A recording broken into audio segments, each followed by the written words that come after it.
بسم اللہ الرحمن الرحیم والصلاة والسلام علی رسول اللہ وعلی آلہ ومن والاه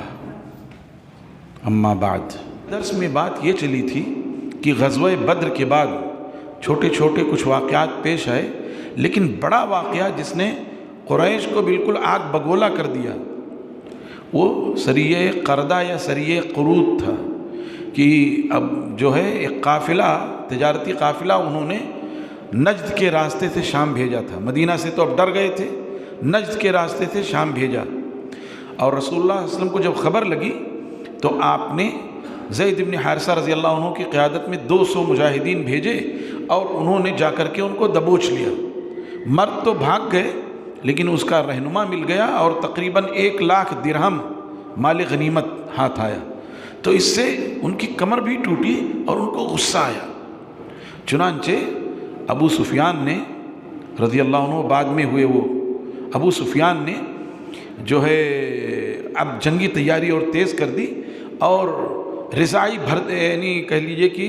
انہوں نے وہ جو ہے اپنے طور پر بھرتی شروع کر دی، اپنے طور پہ بھرتی شروع کر دی انہوں نے رضاکارانہ طور پہ، اور اس طرح 3,000 کا لشکر ہو گیا، اور 3,000 کا لشکر لے کر کے ابو سفیان مدینہ طیبہ کے لیے روانہ ہوئے، اور غزوہ یعنی جبل احد سے تھوڑی دور پہ پڑاؤ ڈال دیا۔ رسول اللہ صلی اللہ علیہ وسلم کو 1 ہفتہ پہلے خبر مل چکی تھی، چنانچہ آپ نے بھی تیاری کی اور مدینہ طیبہ کی حفاظت کے لیے دستے متعین کر دیے۔ تقریباً 1,000 کا لشکر تھا، لیکن آپ کی یہ رائے تھی کہ یہ مقابلہ مدینہ میں رہ کر کیا جائے، مدینہ سے باہر نہ ہو۔ عبداللہ ابن ابی کی بھی یہی رائے تھی کہ مدینہ میں رہ کر جو مدینہ میں داخل ہونے کے راستے ہیں وہاں فوجیں لگا دی جائیں، اور جب وہ آئیں تو ان سے مقابلہ کیا جائے، اور عورتیں گھروں کی چھتوں پہ رہیں، وہاں سے جب وہ آئیں تو ان پر اینٹ پتھر برسائیں اور تیروں سے بارش کی جائے، اور یہ رائے صحیح تھی۔ اس میں مسلمانوں کو سپورٹ مل رہا تھا کئی طرح سے، لیکن چونکہ بہت سارے مجاہدین غزوہ بدر میں شریک نہیں ہو سکے تھے، وہ اچانک ایک فوجی مہم ہوئی تھی ایک قافلے کے لیے اور وہاں غزوہ پیش آ گیا تھا، تو جو نوجوان تھے ان کے دل میں شہادت کا شوق اور جہاد کی تمنا تھی۔ نوجوانوں نے کہا نہیں، ہم باہر لڑیں گے، اور اکثریت اسی پر تھی، اس لیے رسول اللہ صلی اللہ علیہ وسلم نے ان کی بات مان لی اور گھر میں تشریف لے گئے۔ آپ نے لباس پہن لیا، جب باہر آ پائے تو لوگوں کو اندازہ ہوا ہم سے غلطی ہوئی ہے، ہمیں ایسا نہیں کرنا تھا۔ چنانچہ لوگوں نے کہا اللہ کے رسول صلی اللہ علیہ وسلم آپ جیسا مناسب سمجھیں کارروائی کریں۔ آپ نے فرمایا نہیں، اب کچھ نہیں ہو سکتا، جب رسول جنگی لباس پہن لیتا ہے تو اتارتا نہیں ہے۔ چنانچہ عصر کے بعد مدینہ طیبہ سے 1,000 کا لشکر چلا اور شرط سے پہلے پڑاؤ ڈال دیا، رات وہیں گزاری گئی، اور فجر کی نماز کے بعد جب آگے بڑھنا ہوا تو عبداللہ ابن ابی ابن سلول نے بغاوت کی اور 300 ساتھیوں کو لے کر واپس آ گیا۔ اس کی وجہ سے بنو سلمہ اور بنو عمرو وغیرہ میں بھی جو ہے بددلی آ گئی، لیکن پھر اللہ تعالیٰ نے ان کو ثابت قدم رکھا اور 700 صحابہ کرام کو لے کر رسول اللہ علیہ وسلم احد کے میدان میں پہنچے۔ اس طرح پہنچے کہ احد کی پہاڑی آپ کے پشت پر تھی۔ آج بھی دنیا یہ کہتی ہے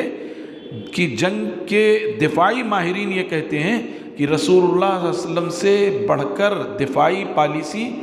کسی اور کے پاس تھی ہی نہیں۔ آج بھی آپ کی دفاعی پالیسی کو پوری دنیا تسلیم کرتی ہے، اتنی تمام ترقیوں کے باوجود کہ آپ نے غزوہ جبل احد کو اپنے پشت پر رکھا کہ آپ کا پشت محفوظ رہے گا، اور سامنے کفار کا لشکر ہے، اور ادھر درہ تھا جبل رمات، وہاں آپ نے 50 تیر انداز عبداللہ ابن جبیر رضی اللہ تعالیٰ عنہ کے قیادت میں لگا دیے کہ اگر ادھر سے کوئی آنا چاہے تو تیر انداز ان کو بھگا دے۔ اور پھر اس کے بعد جو ہے جنگ شروع ہوئی۔ چنانچہ کفار کی طرف سے ایک شخص باہر نکلا عبدری کر کے، اور اس نے کہا ہے کوئی جو آئے میرے مقابلے میں۔ چنانچہ مسلمانوں کی طرف سے ایک صحابی نکلے زبیر بن عوام رضی اللہ عنہ، وہ اونٹ پر سوار ہو کر آیا تھا تو اتنی زبردست سے اچھلے کہ اس کے اونٹ پر اوپر پہنچ گئے اور اس کو لے کر کے نیچے گرے، اور نیچے گرنے کے بعد اس کو تلوار سے ذبح کر دیا۔ یہ منظر دیکھ کر کے سب حیران ہو گئے، اور پھر جو ہے وہ عوامی لڑائی شروع ہو گئی، عمومی لڑائی شروع ہو گئی، اور مسلمانوں نے بڑھ بڑھ کے حملے کیے، اور ان کے جتنے بھی علم بردار تھے 11 علم بردار تھے، ایک ایک کر کے سب کو قتل کر دیا، اور نتیجہ یہ ہوا کہ کفار بھاگ نکلے۔ خالد بن ولید جو اس وقت مسلمان نہیں ہوئے تھے، کئی مرتبہ انہوں نے کوشش کی تھی کہ وہ پیچھے والے راستے سے آئیں جس پر رسول اللہ صلی اللہ علیہ وسلم نے تیر اندازوں کو لگا دیا تھا، لیکن تیر انداز ہمیشہ ان کو تیر مار کر واپس کر دیتے۔ کیا ہوا، جب فتح ہو گئی، بھاگ نکلے، تو اب مسلمانوں سے ایک اجتہادی غلطی ہوئی۔ کیا غلطی ہوئی؟ تیر اندازوں کو رسول اللہ صلی اللہ علیہ وسلم نے یہ کہا تھا کہ تم یہ دیکھو کہ فتح ہو گئی ہے، دشمن بھاگ گیا،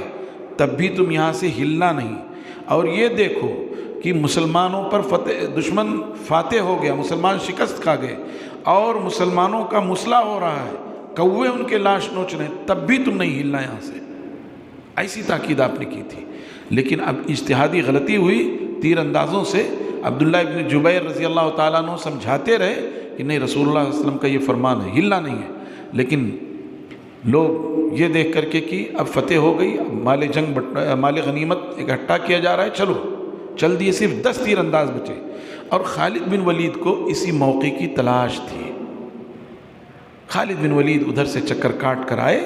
تیر انداز تھے، انہوں نے بہت کوشش کی، تیر برسائے لیکن کام نہیں آ سکے، ایک ایک کر کے شہید ہو گئے، اور انہوں نے پیچھے سے مسلمانوں پر حملہ کر دیا۔ حملہ اتنا شدید تھا کہ مسلمان سنبھل نہیں سکے، بھاگ گئے۔ تھوڑے سے مسلمان، گنتی کے 10 مسلمان رسول اللہ صلی اللہ علیہ وسلم کے ساتھ رہ گئے، اور اسی میں رسول اللہ صلی اللہ علیہ وسلم کے دندان مبارک شہید ہوئے، آپ کے سر مبارک پر زخم آئے، آپ ایک گڑھے میں گر گئے، اور اس میں تاریخ نے محبت کے عجیب و غریب نظارے دیکھے کہ جو ہے طلحہ رضی اللہ تعالیٰ عنہ آپ کی طرف سے تیر جو آتے اپنے اوپر لے لیتے، تیر لیتے لیتے ان کے ہاتھ چھل ہو گئے، پورے بدن چھلی، اور اسی جنگ میں ام عمارہ رضی اللہ تعالیٰ عنہ تھی جو تیر چلا رہی تھی۔ اللہ کے رسول کہتے تھے ام عمارہ تیر چلاؤ، میرے ماں باپ فدا ہوں۔ سعد ابن ابی وقاص تیر چلاتے تھے، اللہ کے رسول فرماتے تھے ارمی یا سعد فدا کا ابی و امی، سعد تیر چلاؤ، میرے ماں باپ تم پر فدا ہوں۔ اور پھر یہ ہوا کہ مسلمان پھر بعد میں پلٹے، تو اس کے بعد پھر کفار کے پاؤں اکھڑ گئے اور کفار چلے گئے، لیکن مسلمانوں کا بڑا جانی نقصان ہوا، 70 سے زیادہ صحابہ شہید ہوئے، اور اس کی خبر جبریل امین نے آپ کو غزوہ بدر کے موقع پر دے دی تھی کہ یہ جو 70 قیدیوں کو آپ نے چھوڑا ہے، اگلے جنگ میں 70 لوگ مارے جائیں گے، یہ بات ہو گئی تھی۔ بہرحال ایک اجتہادی غلطی کے نتیجے میں جو ہے احد کی جیتی ہوئی جنگ مسلمان ہار گئے۔ اب جب ابو سفیان اپنی فوج کے لے کے واپس ہوئے تو ابو سفیان نے کہا اعلو حبل، پہلے آواز لگایا محمد ہیں تو آپ خاموش رہے صلی اللہ علیہ وسلم، کہا ابو بکر ہیں، آپ نے اشارہ کیا خاموش رہو، کہا عمر ہیں، آپ نے اشارہ کیا خاموش رہو، تو اس نے کہا کہ ہم نے جو ہے سب کو تباہ و برباد کر دیا، اور اس کے بعد اسی خوشی میں اس نے جے شری رام کا نعرہ لگا دیا، اولو حبل، حبل جیسے یہاں رام کی کہانی چلتی ہے ایسے وہاں حبل، عزا، لات، منات چلتے تھے، کہا اولو حبل، حبل کی جے جے کار ہو۔ تو عمر رضی اللہ تعالیٰ عنہ برداشت نہیں کر سکے، کہا اللہ کے رسول اجازت دیجئے میں جو ہے جواب دوں۔ آپ نے کہا جواب دو، کہا کیا جواب دوں؟ کہا کہو اللہ اعلیٰ و اجل، اللہ بڑا ہے اور بزرگ ہے۔ تو اس کے بعد ابو سفیان نے کہا لنا عزا ولا عزا لکم، ہمارے لیے عزا ہے، بت ہے، تمہارا کوئی نہیں۔ تو عمر رضی اللہ تعالیٰ عنہ کو رسول اللہ صلی اللہ علیہ وسلم نے سکھلایا کہو لنا مولا ولا مولا لکم، ہمارا مولا ہے، تمہارا کوئی کارساز نہیں ہے۔ اور اس کے بعد رسول اللہ صلی اللہ علیہ وسلم نے مسلمانوں کو مشورہ دیا کہ ان کا تعاقب کرتے ہیں۔ چنانچہ جب یہ دونوں جواب دیے عمر رضی اللہ تعالیٰ عنہ نے تو ابو سفیان اور ان کی ساتھیوں پر ہیبت آ گئی کہ اس کا مطلب ان میں دم خم ہے، زندگی ہے۔ پھر مسلمانوں نے تعاقب کیا تو وہ بھاگے، گویا جنگ کا جو مطلب مجموعی ما حاصل ہونا چاہیے وہ ان کو حاصل نہیں ہو سکا۔ وہ یہ سمجھتے تھے کہ ہم نے ذہنی طور پہ ان کو شکست دے دی، تو ایسا نہیں ہوا۔ بہرحال تاریخ میں یہ واقعہ ایسا ہے کہ بدر میں جہاں اللہ تعالیٰ نے رسول اللہ صلی اللہ علیہ وسلم کو مسلمانوں کو فتح دی، وہیں احد میں شکست دے کر آزمائش کی، مسلمانوں کی آزمائش ہوئی۔ اور پھر غزوہ احد کے بعد اور چھوٹے چھوٹے کچھ غزوات ہوئے، غزوہ بنو نذیر ہوا، اور اسی طریقے سے جو ہے اور بھی غزوات ہوئے۔ اسی میں جب ابو سفیان جا رہے تھے تو ابو سفیان نے کہا کہ اگلے سال پھر لڑائی ہوگی، شعبان میں، شعبان سن 4 ہجری میں رسول اللہ صلی اللہ علیہ وسلم 1500 صحابہ کرام کے ساتھ تشریف لے گئے، اور آپ وہاں تھوڑی دیر یعنی احد سے آگے آپ قیام پذیر رہے، 8 دن تک آپ نے انتظار کیا۔ ابو سفیان مکہ سے 2000 لشکر لے کے نکلے، لیکن انہیں جرات نہیں ہوئی، مرو زہران سے واپس چلے گئے۔ اور پھر اس کے بعد جو مشہور معرکہ ہوا وہ جو ہے ذیقعد سن 5 ہجری میں جو ہے وہ ہے غزوہ خندق یا غزوہ احزاب۔ انشاءاللہ کل اس پر گفتگو ہوگی۔ اس بیچ میں اور 1-2 واقعات ہوئے ہیں، ان کے بارے میں بھی کل بتاؤں گا۔ اللہ تعالیٰ سے دعا ہے کہ اللہ تعالیٰ ہم سب کو رسول اللہ صلی اللہ علیہ وسلم کی سچی محبت نصیب فرما دے، ہم کو آپ کا سچا اور فرما بردار امتی بنا دے، ہمیں دنیا کی تمام امتوں میں ممتاز امت بنا دے، ہمارے لیے اپنی رضا لکھ دے، ہم سب کو رمضان مبارک کا عشرہ ایسے گزارنے کی توفیق عطا فرمائے جیسے اس نے صحابہ کرام، تابعین اور تبع تابعین کو، سلف صالحین کو رمضان کے عشرے گزارنے کی توفیق دی تھی۔ وآخر دعوانا الحمدللہ رب العالمین، وصلی اللہ وسلم وبارک علی نبینا محمد وعلی آلہ وصحبہ اجمعین، والسلام علیکم ورحمۃ اللہ وبرکاتہ۔